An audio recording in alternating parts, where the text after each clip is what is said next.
Hello again, everyone. This is Horse Guy Mike. We're going through all the undercard races for this Saturday's Kentucky Derby Day at Churchill Downs. Now we're going to look at race number 10. It's the Churchill Downs Stakes. It's a 7-furlong dirt sprint, one turn.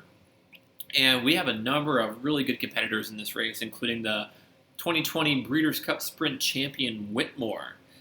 Before we get to Whitmore, let's talk a little bit about some of the other horses that are going to be here that figure to factor into the race. The first horse is number 1, Fat Man. Fat Man's coming off a win at Gulfstream Park on March 28th. Had a 100 Brisnet speed figure in that allowance. Won by 2.5 lengths. It was just an allowance race, but it was an impressive victory. It was a relatively good Brisnet speed figure, and he's getting Javier Castellano back on board. He hasn't performed well against this level of class before this, but it's looked to be progressing. He ran in December, in January, and February. They dropped him back down in class to an allowance to get him that win, to get him back in form, drop him back down to one-turn sprints, which seems to be where he's at. Beforehand, they were running him at a mile and beyond. So getting him back to what he's good at, hoping that this will be a huge breakout performance for him. Second horse up is the number 2 horse, Mind Control. Ridden by Irad Ortiz, last won April 3rd at Aqueduct. Popped a 102 Brisnet speed figure, but lost to Mischievous Alex. Mischievous Alex is a very good horse. If that horse is here, who knows what his odds would be. But 102 Brisnet speed figure in the Carter, that was a G1, so better graded than any of the other races that have been recent for these other horses. Was ridden by Junior Alvarado that day, switching to Irad Ortiz today. Hasn't really performed well before that race. Had a well-beaten 3rd, well-beaten 9th, the 3rd, 8th. So hasn't won since its initial 3 wins in a row. Broke its maiden, won 3 races in a row. That had a number of poor performances. Hopefully we're getting back into form. His win, or his second place at Aqueduct was his first off layoff since December. So it seems like the break did him really well. And we'll see how he performs here. Should figure into kind of the mid-pack pace. Could pop off, but not going to be my top choice on board, but wouldn't be surprised. But he seems like he's progressing in the right direction. And his Brisnet speed figure, 102, is going to be just as good as anyone in this field. The next horse we're going to look at is the number 3 horse, Basin. You might remember Basin from last year's Kentucky Derby Trail. Was trained by Steve Asmussen back then. Now he's trained by Todd Pletcher, getting Jose Ortiz on board. Won his last race out, just an ungraded stakes at Gulfstream Park. Won it by half length, had a 95 Brisnet speed figure. Race before that had a 100 Brisnet speed figure, got second to Yaupon in the Amsterdam. That was last year in Saratoga. So that race at Gulfstream on the Florida Derby Undercard was his first race back off layoff. Was a good warm-up, so he's definitely looking to progress from there. He's got speed figures, and he seems to prefer sprinting.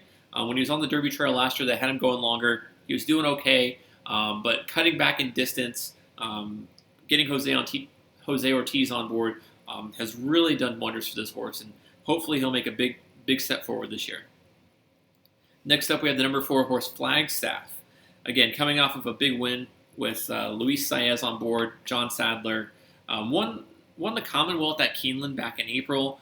Joel Rosario was on board for that race, won by a length and a quarter over attachment rate and some other horses. Speed figures are okay. Had a 102 last year. Brisnet speed figure has a 95, 96 recent. So competitive, but not really the top of the field. Racing in Kentucky, we'll see how he does. Joel Rosario is not staying on board, though, for some reason. We're switching to Luis Saez. Kind of a red flag for me that Flagstaff might not be where we want to be going with this. Next up, we have a horse that I loved last year. This is Tapit to Win It. You might remember him from the Belmont Stakes. He was figured to factor into the speed for that race. Really speedy front horse. Won his first off layoff at Tampa. Won by an impressive 4.25 lengths. 102 Brisnet speed figure. It was just an easy ungraded stakes race there, but posted really fast fractions. Won it without much trouble. So this could be his coming out party. That was his first off layoff since September of last year. Mark Casse, John Velasquez. This could be a horse that's ready to take a big step forward this year. definitely one to look out for. The next one we're going to look at is our 2020 sprint champion, Whitmore. Coming off of back-to-back losses to CZ Rocket at Oaklawn Park. He posted a 102 Brisnet speed figure in last year's Breeders' Cup, pulling the big upset on that day at 18-1 odds.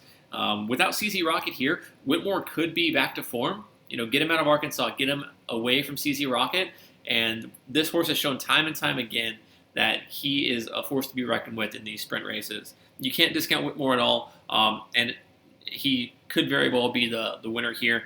I'm going to go on top with Tapit to win it as my top pick, with Whitmore coming in second. I'll probably just box those two in first and second, and then throw Basin and Flagstaff in for third and fourth to complete the trifecta and the superfecta. So there we have it. Tapit to win it on top, with Whitmore coming in second. That's your Churchill Downs Stakes. 7 furlongs on the Durf. Follow me on Twitter. That's @HorseSkyMike. We're going to be live tweeting the entire Derby and Oaks undercard, going through each of the races. Let me know what your thoughts are on this race. Does Whitmore have it in him to go back to his Breeders' Cup form? We'll see. I'm very excited for the sprint division this year. All right. Thank you all for following along. Continue to follow me for coverage of all your Derby and Oaks needs.